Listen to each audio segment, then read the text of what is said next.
Greetings! I'm Reverend John O'Toole, back for a bizarro fall.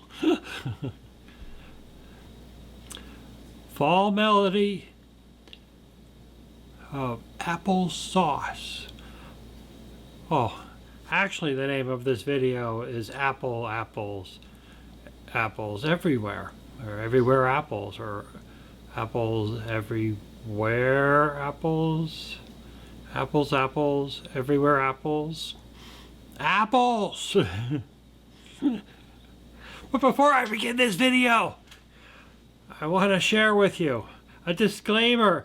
I take no responsibility for you picking your apples, whether you get shot by an owner or fall off a ladder or eat a apple with a worm in it. This video is for entertainment purposes, and what you do with it is up to you. Well, but these days, my best way of apple picking is going to the grocery store.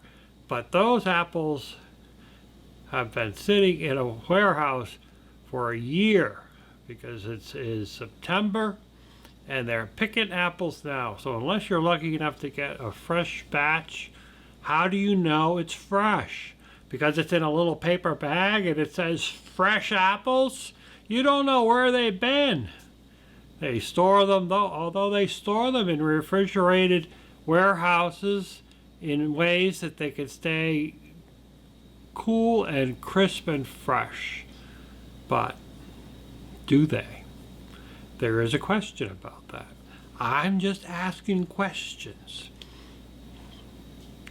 So New England is very big on apples. I don't know if it was a Johnny Appleseed thing. When I used to live further east in Shirley, Massachusetts, right next to there was Leominster, and they used to have this thing at the rest stop about Johnny Appleseed, and he would go out and plant apple trees all around the area, and it was a big deal for somebody. So they had a little statue. It's probably not there anymore. It was probably taken down because... But I don't want to get into politics. No! No. My video will get banned. Apples, everywhere apples. So this video is just a funny thing about apples. We have lots of apples. Now, we don't have as many apples this year as we've had other years, although last year wasn't a good apple year either, just because it's not every year we have a good apple year. Last year was the bad apple year. This year was supposed to be the great apple year, but we haven't had a lot of rain. The water tables and all the ponds and lakes are way down, as if you've seen my video on the dam video. Take all the dam pictures you want and just don't ask me any damn questions. So anywho, apples, everywhere apples. So everybody is, well, not everybody. There's a lot of orchards around here where you can go there and they'll give you, your apple picker and a bag, and you can go climb ladders and pick apples, and they'll go back and they'll weigh it, or they'll count them, and you'll pay for it, and that's great. And they probably have the best looking apples around.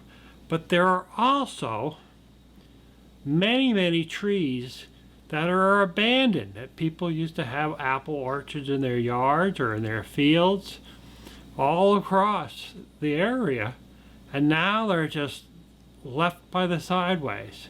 So along the road, you might see some apple trees that are stock full of apples that maybe they're not the best ones that you'd pick at an organic grocer, but they are still good apples for applesauce and apple pies and apple butter and apple juice and apple cider.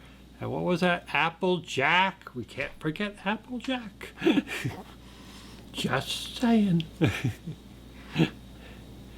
It wouldn't hurt to ask, the property owner if it's okay for you to pick apples.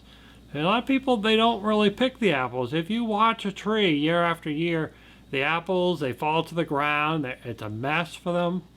They are probably very happy for you to pick their apples and get it out of there. And so, and there's a lot of places along the side of the road where they're just chock full of apples. And if you pick out a bushel of apples, they probably wouldn't even notice they were gone. Not that I'm telling you to steal them. I'm not telling you to steal them. You should ask permission. It's better to ask permission first than to be screamed at later, or caught later, or arrested later for, apple lives matter. So ask permission to pick if it's possible. If it's just alongside the road and it's just in a field that really doesn't look like anyone's taking care of them, it's a possibility. It's just a possibility. And it's kind of an easy way to do it. You see, I'll put up a picture of an apple picker if you haven't seen it, but basically it's a basket. It's got this little clawy thing at the top of the basket. It's a wire basket. And it's got a clawy thing on the top. Sometimes they have like a little pad in the bottom of it as a cushion.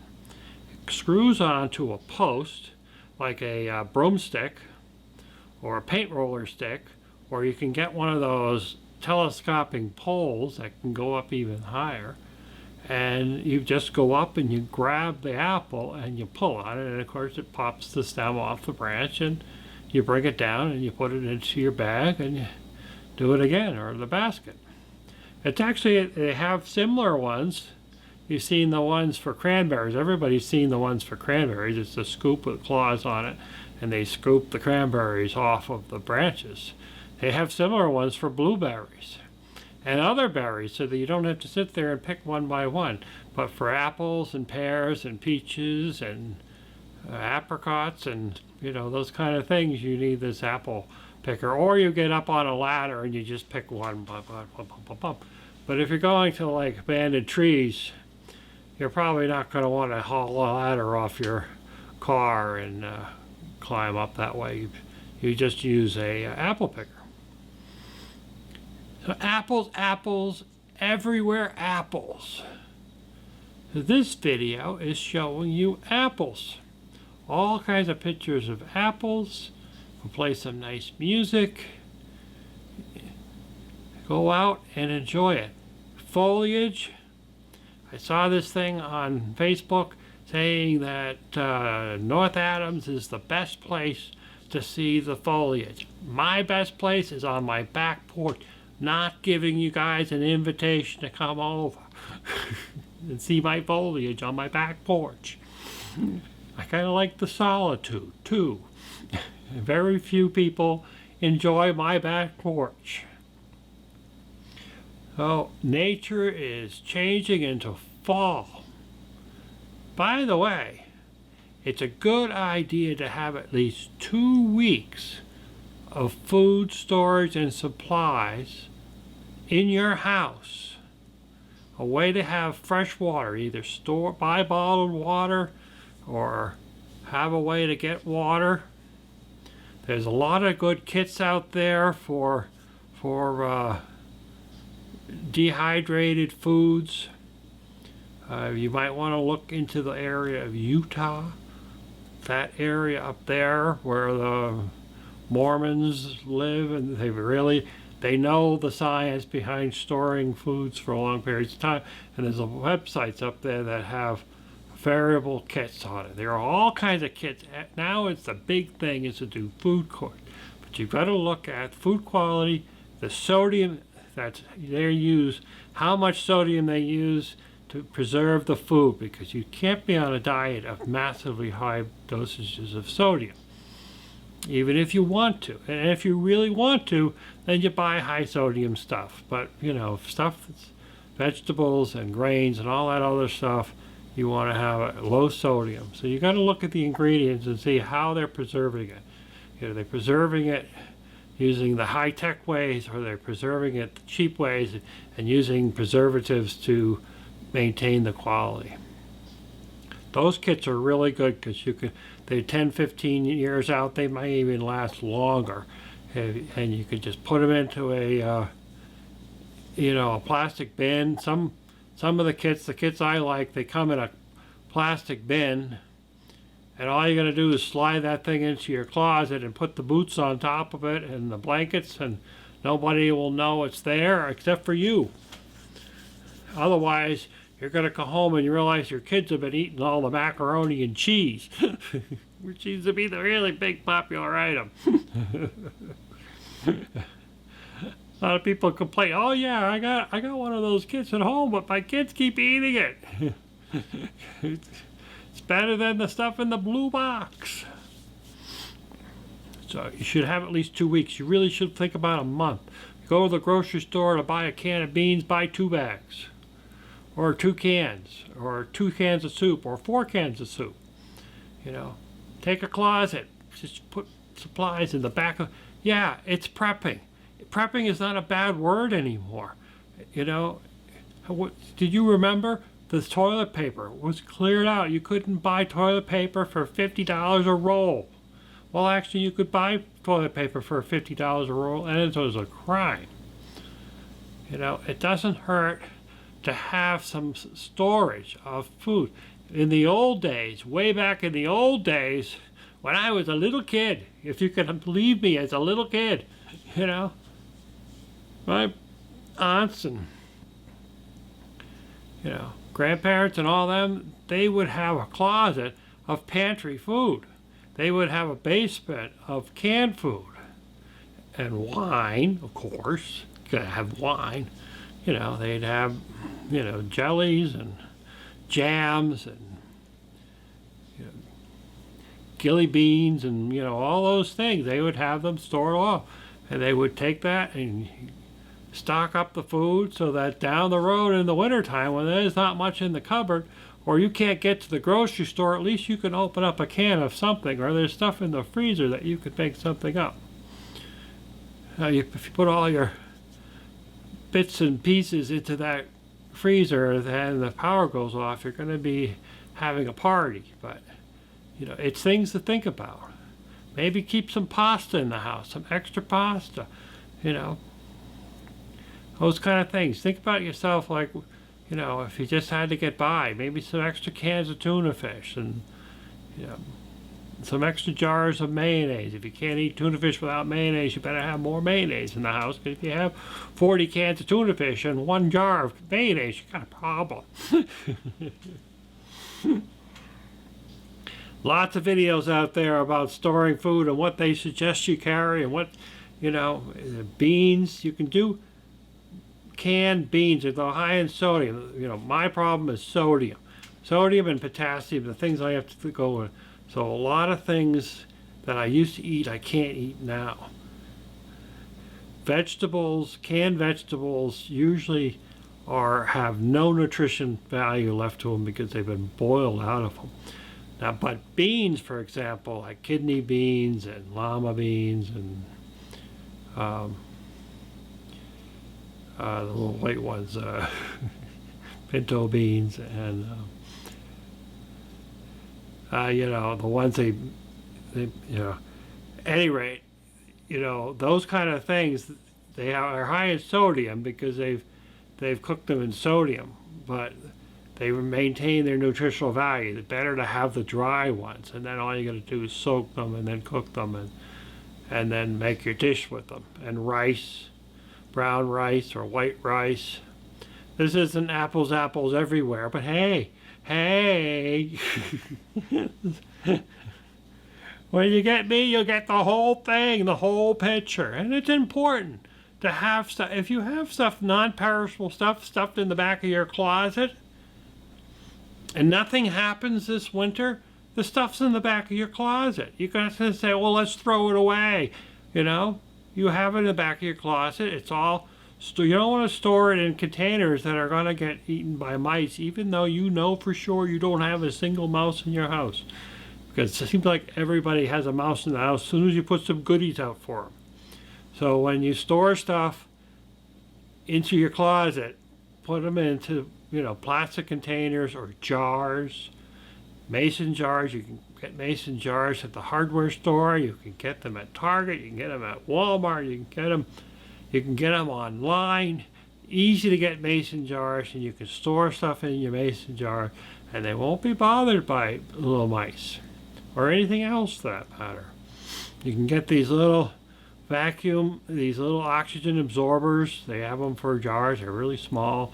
You can throw one of those into a jar and it will vacuum seal it for you, or you can have one of those sealers. I have one of those plastic sealers for sealing food. And I also have a suction cuppy thingy, poopy thing that you not poopy thing, the suction cuppy thing that goes over the top of the jar will suck all the air out of the jar and give you a vacuum seal on dry stuff. It won't work on wet stuff, but it'll work on dry stuff. So, there's a lot of possibilities, but you got to start doing it now. Just like the apples, you could buy you get all these apples, bushels of apples, and make your own applesauce or apple butter, or you can just make them for apple pies, and then, you can store them. You can can them into jars, or you can put them into bags and put them into the freezer and freeze them. When you freeze them, you want to put them out onto a cookie sheet and slide the sheet in there and let them freeze. And then once they're frozen, pop them all into a Ziploc bag. Try to get all the air out of the bag and put it back in the freezer. Two ways you can get the air out of the bag is, of course, using a vacuum sealer.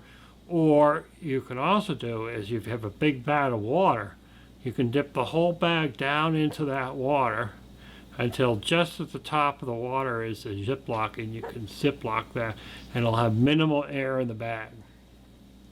Chuck that back into the freezer, and then in the wintertime you can pull out them and you can make some baked apples, or because at home you're not going to be able to store apples long term. They're gonna dry out in the refrigerator, and they're not going to last in your. It's pretty hard unless you have like a walk-in cooler. Not everybody has one of those in their backyard. Apples, everywhere apples. Well, and then, store some stuff. It doesn't hurt to store it. Go to the grocery store, you buy a little more. You buy two of things. If you just buy two of things, you'd build up a little inventory, or four of things. I'm not telling you to go there and buy 400 of something and, bring them home, put it in your closet, and leave nothing for anybody else. They're always saying we can sale buy 5 for $1, or, buy, no more 5 for $1, 5 for $10 or something. So you buy 5, just buy one can. They're asking you to buy extra, so you just buy extra, just like they asked you to. When you start hoarding this stuff, that becomes a problem.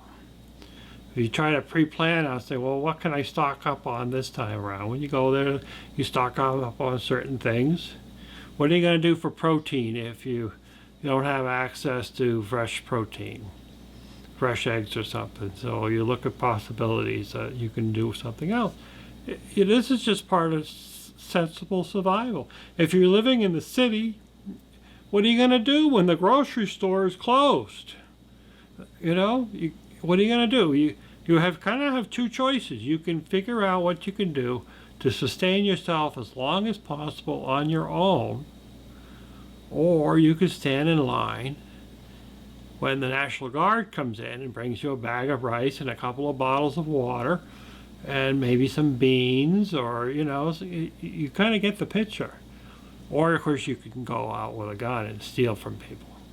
That's not the way I recommend you do it, Maybe you have stuff that you can trade with a neighbor and say, I have this thing of coffee. What could you give to me? I have this big box of pasta. What could I give you and you give me return for it? Something like that. Or maybe you get a group of friends together and each one of you choose a food group to stack up on. And then when things get really tight, you guys get together and you can kind of live off each other.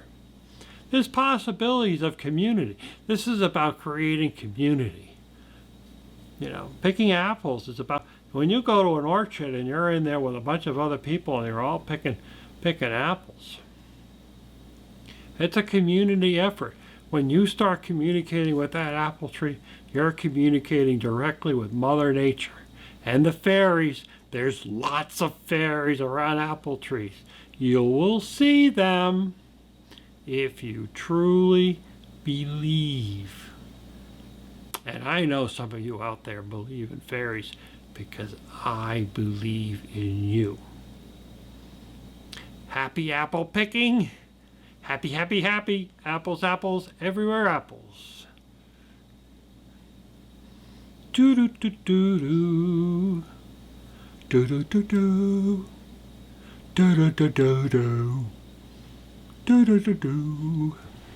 Apples, apples, everywhere apples. Apples, apples, everywhere apples. Apples, apples, everywhere apples. Apples, apples,